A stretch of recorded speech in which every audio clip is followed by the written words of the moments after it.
Motion moved. The question is that the sub-rule 4 of Rule 90 and Rules 97, 98 and second proviso to 99 of Rules of Produced and Conduct of Business in Telangana Legislative Assembly may suspended under Rule 358 of the said rules for the time being its application to the Telangana payment of salaries and pensions and removal of disqualifications Amendment Bill 2024. The Telangana Bhu Bharati Record of Rights in Land Bill number 2024 listed the agenda for today, the 18th December 2024 for the introduction, consideration and passing. Those who are for the motion, please say ayes. Those who are against, please say no. Ayes have it, ayes have it. The motion is carried and sub-rule 4 of Rule 90 and Rules 97, 98 and second proviso to 99 are suspended for the time being in its application for the aforesaid bills. I request the Minister for Revenue to introduce the Telangana Bhu Bharati Records of Right in Land Bill 2024. Minister Garu. Honorable Speaker, sir, I beg to introduce the Telangana Bhu Bharati Record of Rights in Lands 2024. The bill introduced. I request the Minister for Revenue to move the motion for taking into consideration of the Telangana Bhu Bharati Records of Rights in Land Bill 2024. Minister Garu. Honorable Speaker, sir, I beg to move for taking into consideration of the Telangana Bhu Bharati Record of Rights in Land Bill 2024. Motion moved. Minister Garu, please explain.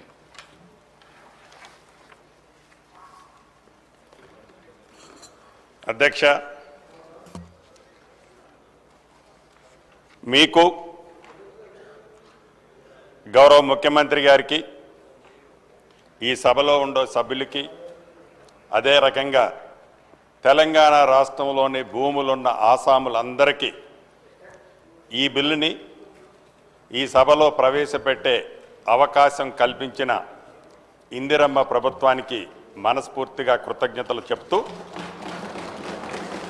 ఈరోజు ఒక చరిత్రాత్మకమైన రోజు, అద్భుతమైనటువంటి ప్రగతికి బాటలు వేసే రోజు.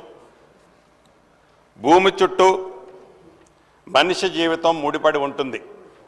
తరతరాలుగా మనిషి జీవితానికి భూమికి విడదీయరాని అనుబంధం ఉంది. భూమి పేదరికాన్ని దూరం చేస్తుంది, ఆత్మగౌరవంతో బతికే అవకాశాన్ని ఇస్తుంది, కష్టానికి తగిన ఫలితాన్ని ఇస్తుంది. గ్రామాల్లో భూమే ప్రధాన జీవనాధారం. భూమిని నమ్ముకొని బతికే కష్టజీవుల కంటికి రెప్పలా చూసుకునే బాధ్యత ప్రభుత్వాలది. కానీ గత ప్రభుత్వం దీన్ని విస్మరించింది. ఉమ్మడి రాష్ట్రంలో కాంగ్రెస్ ప్రభుత్వం ఆనాడు 1971లో తీసుకొచ్చిన ROR చట్టం 49 ఏండ్లు విజయవంతంగా ఆనాడు ఉమ్మడి ఆంధ్రప్రదేశ్లో కానివ్వండి, రాష్ట్ర విభజన జరిగిన తర్వాత కూడా సుమారు 7 సంవత్సరాలు ఆ చట్టమే ఉన్నది. ప్రజల అవసరాలే లక్ష్యంగా అసైన్డ్ ల్యాండ్స్ మొదలు అనేక విధాన నిర్ణయాలని గత కాంగ్రెస్ ప్రభుత్వం ఇందిరమ్మ రాజ్యం తీసుకొచ్చింది. కాంగ్రెస్ అంటేనే ప్రజలకి ఒక భద్రత, భరోసా. అందుకే ఇప్పటికీ ఇందిరమ్మ ప్రభుత్వం అన్న ప్రజల గుండెల్లో పెట్టుకొని చూస్తున్నారు. కానీ వేలాది పుస్తకాలు చదివిన మేధావి 2020 ROR చట్టం ద్వారా తీసుకొచ్చిన ధరణి పోర్టలతో 3 ఏళ్లలోనే లక్షలాది కొత్త సమస్యలు తలెత్తాయి. ఉన్న నాలుకకి మందేస్తే కొండ నాలుకకి మొందేస్తే ఉన్న నాలుక ఊడినట్లు ధరణి పరిస్థితి తయారైంది. రెవెన్యూ అధికారుల స్థాయిలో పరిష్కారం కావలసిన అనేక సమస్యలు కోర్టుల దాకా వెళ్ళవలసి వచ్చింది. 4 గోడల మధ్య కూర్చొని వారికి అనుకూలంగా ఉండేలా ధరణిని అప్పటి పాలకులు బలవంతంగా ప్రజల నెత్తిన రుద్దిన మాట వాస్తవమా కాదా? అటు పక్కన ఉన్న నా సహచర సభ్యులు కూడా ఆ విషయం తెలుసు. భూ యజమానికి తెలియకుండానే చేతులు దాటిపోయేలా చేసింది. కాళ్ళ కింద నేల కదిలిపోయినా పేదలు వారి ఆవేదన చెప్పుకోవటానికి మార్గమంటూ ఏమీ లేకుండా పోయింది. అందుకే మా నాయకుడు, ఈనాడు పార్లమెంటు ప్రధాన ప్రతిపక్ష నాయకులు రాహుల్ గాంధీ గారు ఎన్నికల సమయంలో ధరణి అరేబియా మహాసముద్రంలో వేస్తామని హామీ ఇచ్చాం. మా హామీని తెలంగాణ ప్రజలు పూర్తిగా విశ్వసించి అధికారాన్ని అప్పగించారు. దానికి అనుగుణంగా గౌరవ మా ముఖ్యమంత్రి రేవంత్ రెడ్డి గారు కానివ్వండి, ఈనాడు ఉప ముఖ్యమంత్రి వర్యులు బట్టి విక్రమార్క గారు కానివ్వండి, పాదయాత్ర చేసేటప్పుడు ఎన్నికల ముందు ఏదైతే ఇందిరమ్మ రాజ్యం వస్తే, ఇందిరమ్మ రాజ్యం వచ్చిన తర్వాత ధరణిని బంగాళాఖాతంలో వేస్తామని చెప్పాం. అన్న మాట ప్రకారం మాట తప్పని ఇందిరమ్మ రాజ్యంలో కొద్దిగా లేట్ అయినా ఇచ్చిన మాటను నెరవేర్చే దిశలో ధరణినే కాదు, లోపభూయిష్టమైన 2 వ్యక్తులు తయారు చేసిన ఆనాటి ROR చట్టం 2020ని కూడా పూర్తిగా ప్రక్షాళన చేసి ఇప్పుడు భూభారతిని తెచ్చుకోవటం జరుగుతుంది. ఇందిరమ్మ ప్రభుత్వం ఏర్పడిన వెంటనే మా సీఎం రేవంత్ రెడ్డి గారి సూచనల మేరకు ధరణి కష్టాలను తెలుసుకొని వాటి పరిష్కారానికి భూ నిపుణులతో ఒక కమిటీని ఏర్పాటు చేశాం. అనేక సార్లు వివిధ రాష్ట్రాలలో పర్యటించి అక్కడ రెవెన్యూ చట్టాలని క్షుణ్ణంగా, ఒక్కసారి నేను మాట్లాడటం అయిపోయిన తర్వాత మీరు మాట్లాడదురు కానీ చెప్పండి.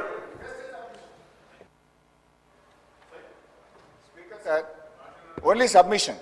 మన రూల్స్ బుక్ ప్రకారంగా ఇంత ఇంపార్టెంట్ బిల్లు మీరు రూల్ సస్పెండ్ చేసి బిల్లు ప్రవేశపెట్టిండ్రు, ఇప్పుడే బిల్లు మీద డిస్కషన్ అంటే బిల్లు కాపీయే మా చేతికి రాకుండా మేము ఏం మాట్లాడాలి సార్? ఒకటి, మన బీఏసీలో ఏం మొన్న మాట్లాడుకున్నాం సార్, బీఏసీ మినిట్స్ కూడా మాకు ఈ నిమిషానికి చేతికి రాలే.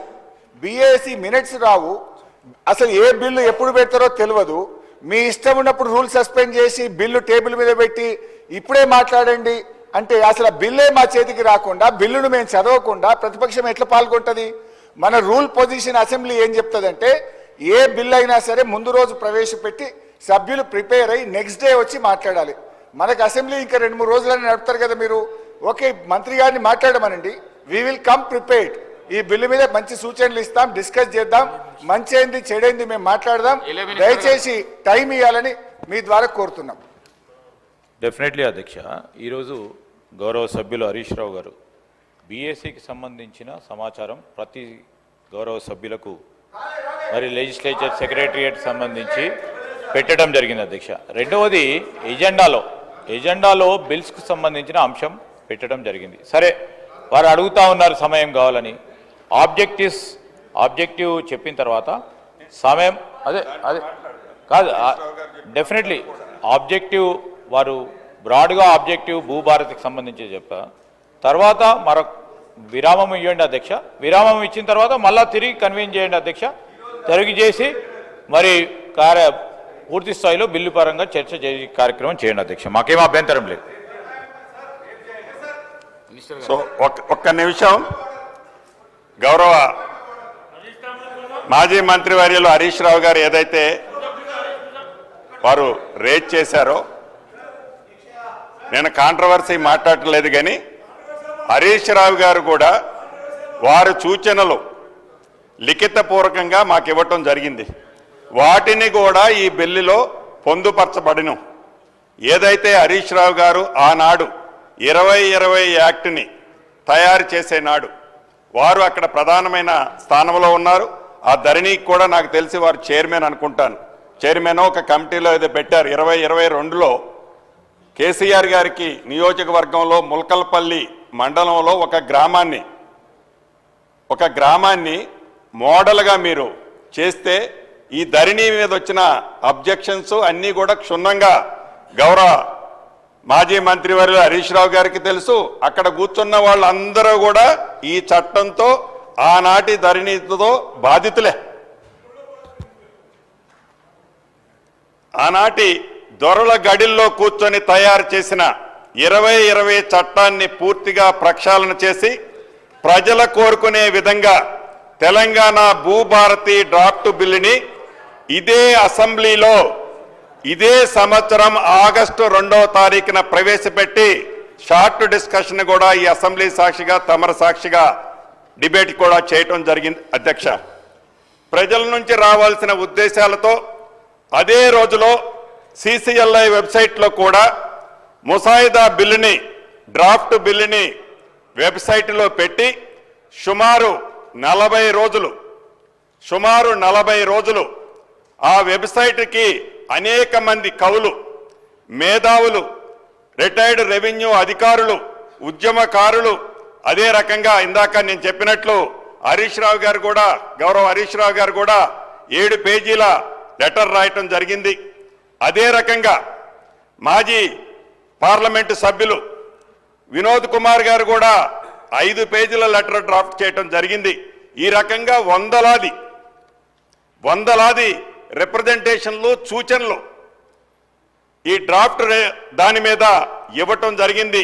వాటిలో ప్రజలకి మంచి జరిగేవి, ప్రజలకి ఉపయోగకరమైనవి, ప్రజలకి మంచి జరుగుతుంది అనుకున్న వాటన్నిటినీ ఈ డ్రాఫ్ట్లో పొందుపరచగలగటం జరిగింది. అధ్యక్ష, అదే రకంగా ఈ డ్రాఫ్ట్ని ఒక వెబ్సైట్లో పెట్టడమే కాదు, లిఖితపూర్వకంగా రిక్వెస్ట్లు వాళ్ళ అభ్యర్థనలు తీసుకోవటమే కాదు, 33 జిల్లాలలో కలెక్టరేట్లలో దీని మీద విస్తృతంగా ఒకరోజు డిబేట్ చేసి ఆ సూచనలన్నిటినీ కూడా తెప్పించుకొని ఈ కొత్త ROR చట్టం ఏదైతే భూభారత్ ఉందో దీన్ని ఈనాడు తమర ద్వారా ఈ సభకి పరిచయం చేయటం జరిగింది. అధ్యక్ష, అదే రకంగా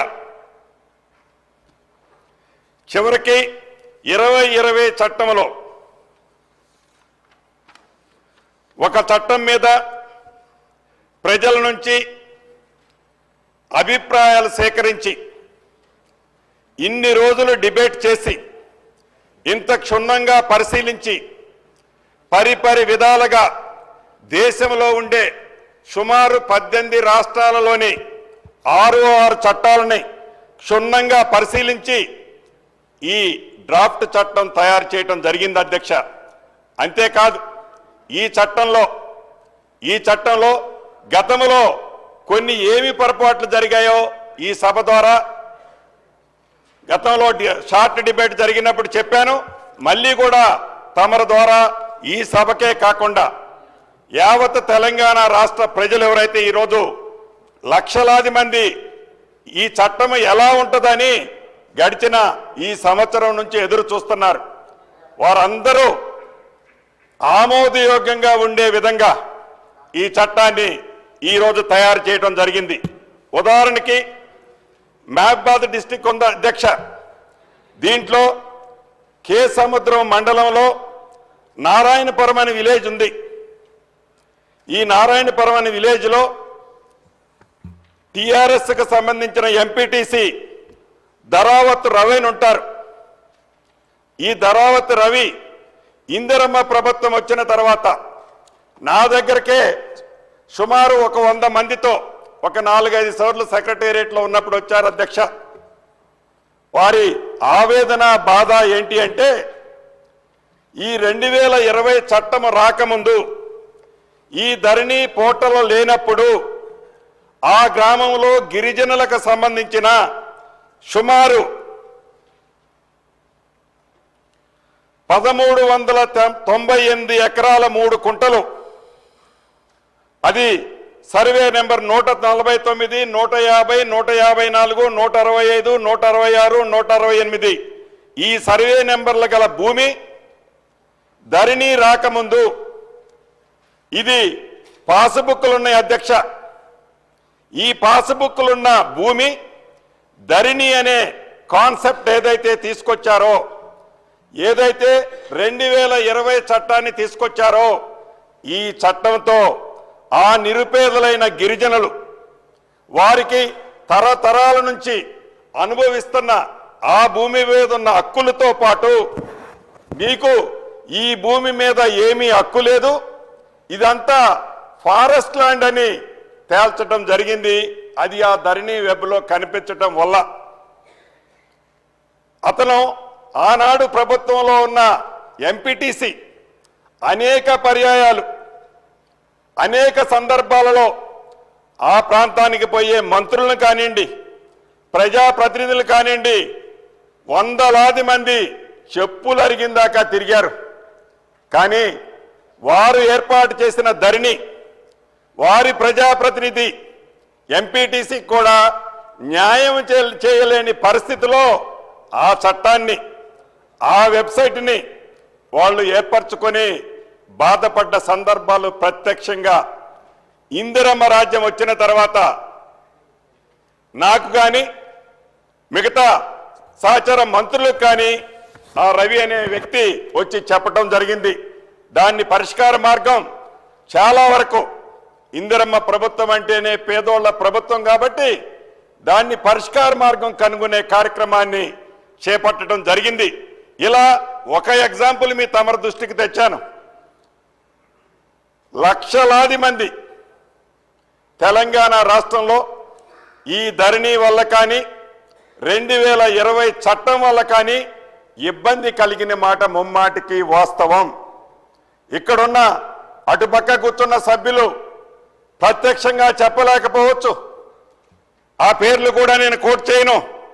అనేక సందర్భాలలో నేను రెవెన్యూ మంత్రి అయిన తర్వాత ఆనాటి ప్రభుత్వంలో జరిగిన ఇబ్బందులు, కష్టాలు వారు ప్రత్యక్షంగా చెప్పినవి కోకొల్లలున్నాయి. అంతేకాదు, ఏదైతే ఈ ధరణిని తీసుకొచ్చేటప్పుడు ఒక ఆలోచనతో కాకుండా అర్ధరాత్రి ఈ ధరణిని ప్రమోట్ చేయటం వల్ల వ్యవసాయేతర భూములైతే 4 నెలలు రిజిస్ట్రేషన్ లేవు అధ్యక్ష, 4 నెలలు రిజిస్ట్రేషన్ లేవు. ఆ వ్యవసాయేతర భూములు భూ ఆసాములంతా రోడ్డెక్కారు.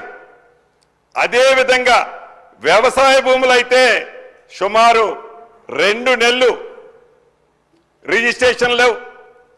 దాంతో సామాన్య ప్రజానికం, భూముల మీదే ఆధారపడ్డ ప్రజానికం ఆ భూమిలో కొద్దో గొప్ప అమ్మి తన కొడుకు పెళ్ళో బిడ్డ పెళ్ళో చేయాలనుకునే వాళ్ళు ఆ సౌకర్యం లేని కారణంగా చదువుల కోసం ఆ కొద్ది ఆస్తిని అమ్మి తన పిల్లల ఉజ్వల భవిష్యత్తు కోసం ఆ ఆస్తి అమ్ముకోవాలంటే ఈ ధరణి పోర్టల్ వల్ల ఆనాటి 2020 చట్టం వల్ల సామాన్య ప్రజలు ఎంత ఇబ్బంది పడ్డారు అన్నది మనకు తెలియంది కాదు.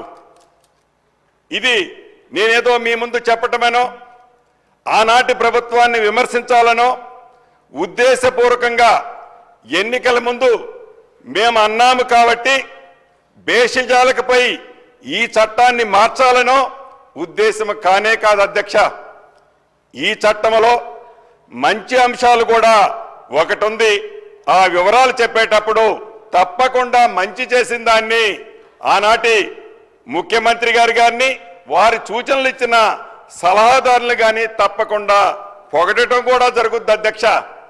ఇక్కడ ఉద్దేశపూర్వకంగా వ్యక్తిగతంగా ఏదో ప్రతిపక్షాన్ని అంటే మాకేదో కలిసొస్తుందనే ఉద్దేశంతో ఆలోచన ఈ ఇందిరమ్మ ప్రభుత్వంలో మాకు కానీ మా నాయకులు రేవంత్ రెడ్డి గారు కానీ మా సహచర మంత్రులకు కానీ సభ్యులకు కానీ ఎవరికీ లేదన్నది తమరి ద్వారా ప్రధాన ప్రతిపక్ష నాయకులకి ఈ వేదిక ద్వారా తెలియజేస్తున్న అధ్యక్ష. ఇక ఈ ధరణితో ఈ 2020 చట్టంతో ఏదైతే అధికారంలోకి వస్తే ఇందిరమ్మ రాజ్యం వచ్చిన తర్వాత బంగాళాఖాతంలో వేస్తామన్న దాన్ని గ్రామీణ ప్రాంతంలో ఉండే రూరల్ ప్రాంతంలో ఉండే ప్రతి కుంట భూమున్న వ్యక్తులు కూడా ఇందిరమ్మ ప్రభుత్వాన్ని ఆశీర్వదించారు. ఎప్పుడైతే అనేక వేదికల్లో గౌరవ రేవంత్ రెడ్డి గారు కానీ మిగతా నాయకులు కానీ బంగాళాఖాతంలో వేస్తామన్న దాన్ని ఆనాటి ముఖ్యమంత్రి గారు ఈనాటి ప్రధాన ప్రతిపక్ష నాయకులు అనేక వేదికల మీద కోట్ చేశారు అధ్యక్ష. అద్భుతమైన చట్టాన్ని నేను తీసుకొస్తే, మీ అందరికీ ఉపయోగకరమైన చట్టాన్ని నేను తీసుకొస్తే తెలివి లేని ఆ దద్దమ్మలు, ఆలోచన లేని ఆ మూర్ఖులు ఈ ధరణి చట్టాన్నట బంగాళాఖాతంలో వేస్తారట. మీరు బంగాళాఖాతంలో వేస్తానన్న పార్టీని, ఆ వ్యక్తులని బంగాళాఖాతంలో వేయమని అనేక వేదికల మీద అనేక సందర్భాల్లో ఆ గౌరవ మాజీ ముఖ్యమంత్రి గారు సంబోధించారు అధ్యక్ష. ప్రజలకి ఒక క్లారిటీ ఉంది. ఒక చట్టం చేసినా, ఒక జీవో ఇచ్చినా, ఒక మెమో ఇచ్చినా పరిపాలనా దక్షులుగా ఉన్న మనం మన సొంత అభిప్రాయాలు సామాన్య ప్రజల మీద రుద్దితే, సామాన్య ప్రజల అభిప్రాయాలకు భిన్నంగా నిర్ణయాలు తీసుకుంటే ఫలితాలు ఎలా ఉంటాయో ప్రత్యేకంగా నేను చెప్పనవసరం లేదనుకుంటా అధ్యక్ష. ఆ ఫలితాలు ఏదైతే ఇందిరమ్మ రాజ్యం తెలంగాణ రాష్ట్రంలో వచ్చిన దాంట్లో 4 కారణాలుంటే ప్రధానమైన కారణం ఈ ధరణి, ఈ 2026 చట్టమని తమర ద్వారా ఈ సభలో ఉన్న నా సహచర మిత్రులకే కాదు, ఓట్లేసి గడిచిన ఎన్నికల్లో తెలంగాణ రాష్ట్రంలో ఇందిరమ్మ ప్రభుత్వాన్ని తెచ్చుకున్న ప్రతి ఒక్కరికి తెలుసు. కాబట్టి మరొక్కసారి దాన్ని గుర్తు చేయాల్సిన బాధ్యత నా మీద ఉంది. కాబట్టి తమరికి సవినయంగా ఈ సభలో ఉన్న సభ్యులకి వివరించుకుంటున్నాను అధ్యక్ష. ఇక ప్రధానంగా ఏదైతే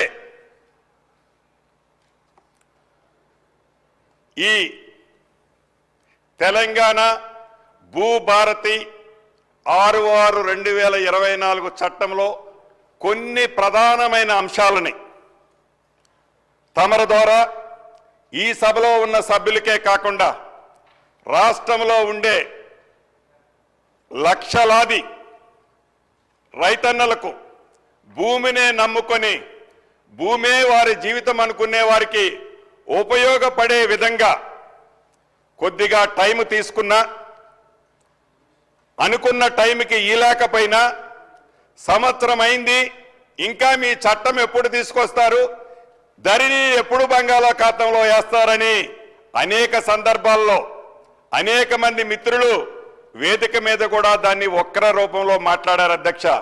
లేట్ అయిన మాట వాస్తవం. నాకు తెలిసి ఏదైతే ఈ ధరణిని, ఈ చట్టాన్ని తయారు చేసే దాంట్లో ఒక కమిటీని కాన్స్టిట్యూట్ చేశాము. ఆ కమిటీ అనేక పర్యాయాలు నాకు తెలిసి 22-23 సార్లు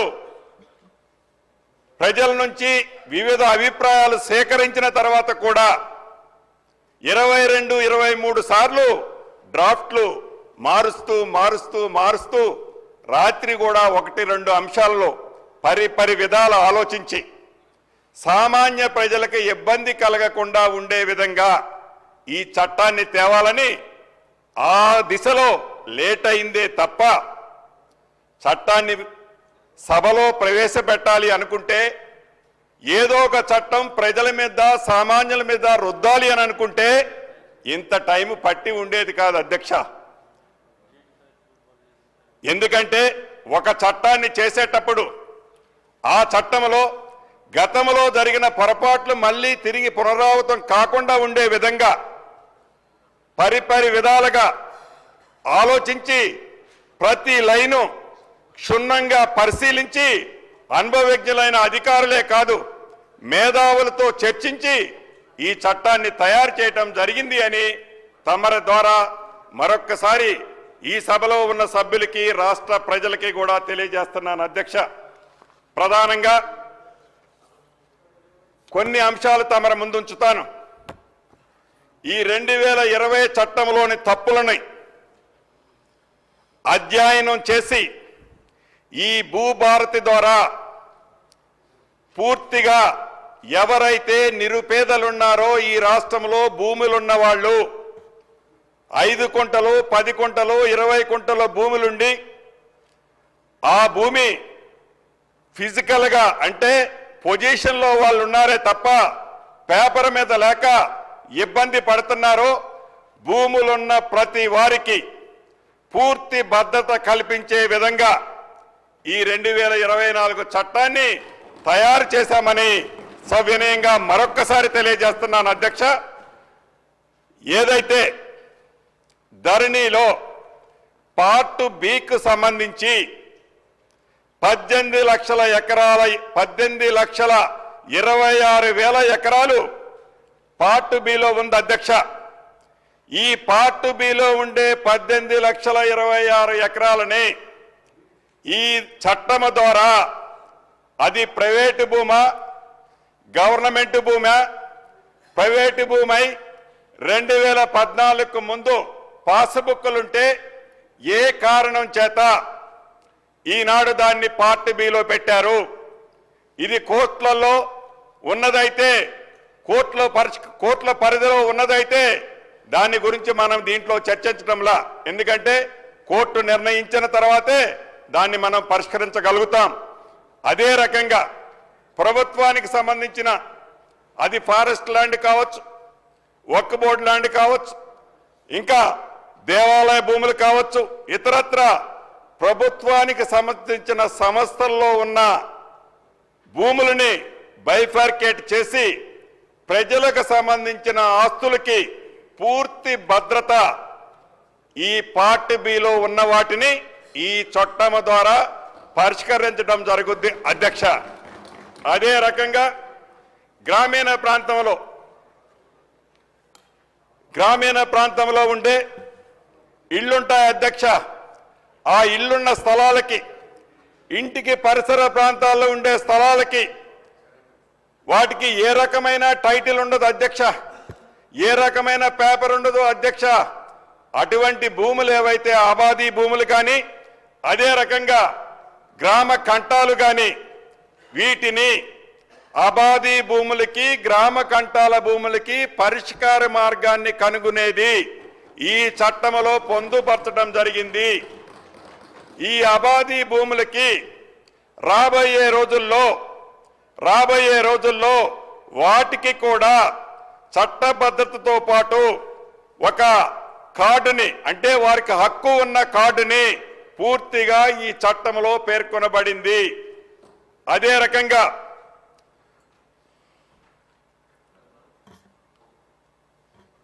భవిష్యత్తులో భూ వివాదాలకి పరిష్కార మార్గం ఏదో ఒకటి కనుక్కోవాల్సిన అవసరం ఉంది అధ్యక్ష. భూములు పాస్బుక్లు ఒకరి పేరుతో ఉంటాయి, పొజిషన్లో ఒకరుంటారు, పొజిషన్ ఎక్కువ ఉంటుంది, పాస్బుక్ తక్కువ ఉంటుంది, పాస్బుక్ ఎక్కువ ఉంటుంది, పొజిషన్ తక్కువ ఉంటుంది.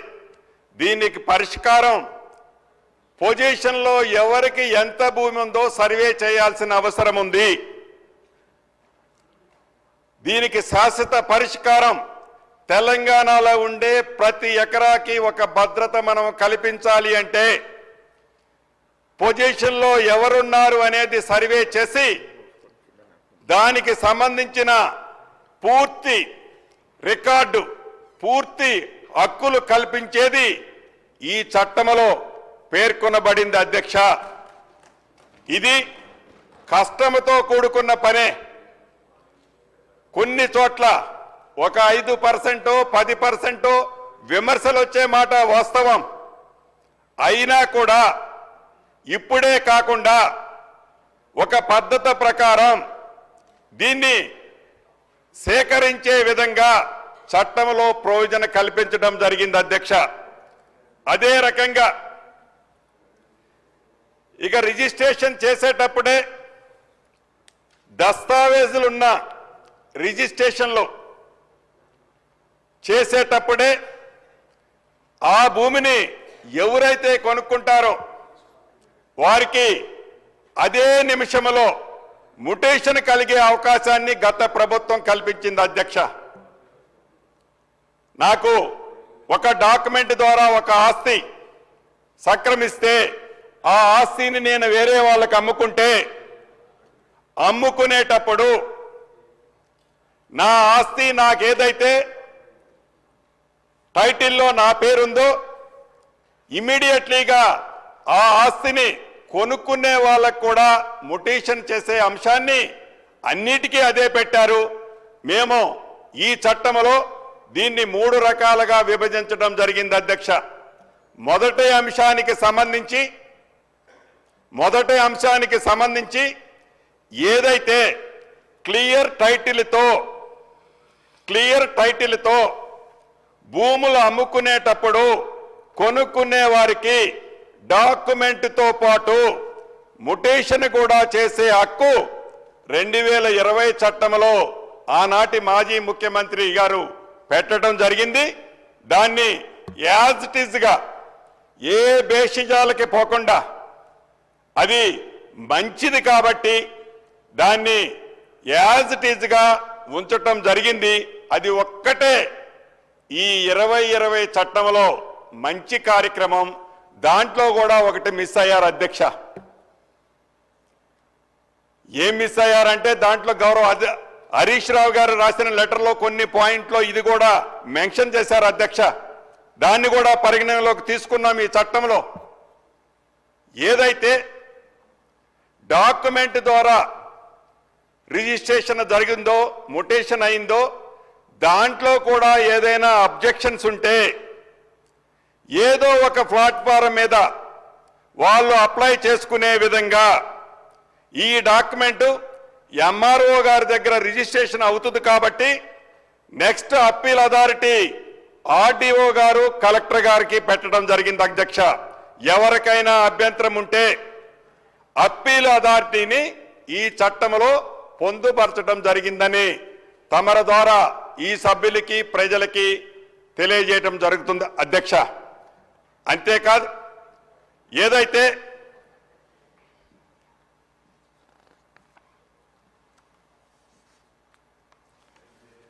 వారసత్వ పరంగా వంశపారంపర్యంగా ఏవైతే భూములు సక్రమిస్తాయో ఆ కుటుంబానికి వస్తాయో ఆ వచ్చే భూములు ఏవైతే ఉన్నాయో ఆ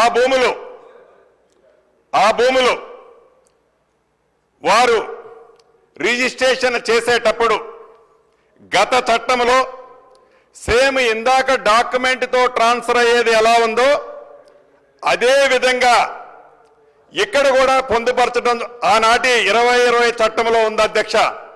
దానితో వంశపారంపర్యంగా వచ్చే టైటిల్కి సంబంధించిన ఆస్తుల విషయంలో అనేక గ్రామాలలో పట్టణాలలో ఈ విషయంలో అనేక ఇబ్బందులు ఎదురవుతున్నాయి అధ్యక్ష. ఆ కారణంగా వంశపారంపర్యంగా ఏ ఆస్తులైతే వస్తున్నాయో ఏ ఆస్తులైతే రిజిస్ట్రేషన్ చేస్తున్నారో దాన్ని యాజ్ ఇట్ ఈజ్గా స్పాట్లోనే మ్యుటేషన్ చేయకుండా వంశపారంపర్యంగా ఎంతమందికి ఆ ఆస్తి మీద హక్కుందో ఒక్కసారి పునఃపరిశీలన చేసుకొని దానికి కూడా ఒక కట్ ఆఫ్ డేట్ పెట్టి ఆ కట్ ఆఫ్ డేట్ ప్రకారం దాన్ని మ్యుటేషన్ చేయాలనేది ఈ చట్టంలో పొందుపరచబడింది అధ్యక్ష. అయితే అక్కడి నుంచి ఏదైతే వారికి ఏదైనా సమస్య ఉంటే వారికి ఏదైనా ఇబ్బంది ఉంటే ఆ సంబంధించిన డాక్యుమెంట్ కూడా నెక్స్ట్ అప్పీల్ అథారిటీ అది ఆర్డీఓ గారు కలెక్టర్ గారు కూడా నెక్స్ట్ అప్పీల్ అథారిటీ ఏర్పాటు చేయడం జరిగింది అధ్యక్ష. ఇక మూడో భాగం ఈ రిజిస్ట్రేషన్లో మూడో భాగమైంది ప్రధానమైంది అధ్యక్ష. వారసత్వం అదే రకంగా క్లియర్ టైటిల్తో కాకుండా కోర్టుల ద్వారా ఓఆర్సీ ద్వారా 38E ద్వారా ఇలా ఒక 14 రకమైన అంశాలు ఉన్నాయి అధ్యక్ష. ఈ 14 రకాలైన అంశాలు ఏవైతే ఉన్నాయో ఈ 14 రకమైన అంశాలకు సంబంధించిన రిజిస్ట్రేషన్లు ఉన్నాయో ఏదైతే ఈ రిజిస్ట్రేషను ఎంఆర్ఓ గారు చేస్తే ఈ చేసిన ఎంఆర్ఓ గారిది మ్యుటేషన్ చేసే రైటు ఆర్డీఓ గారికి పెట్టడం జరిగింది అధ్యక్ష. ఈ ఆర్డీఓ గారికి పెట్టడం వల్ల ఒకసారి క్రాస్ చెక్ జరగడం జరుగుద్ది. అదే రకంగా ఆర్డీఓ గారి పైనున్న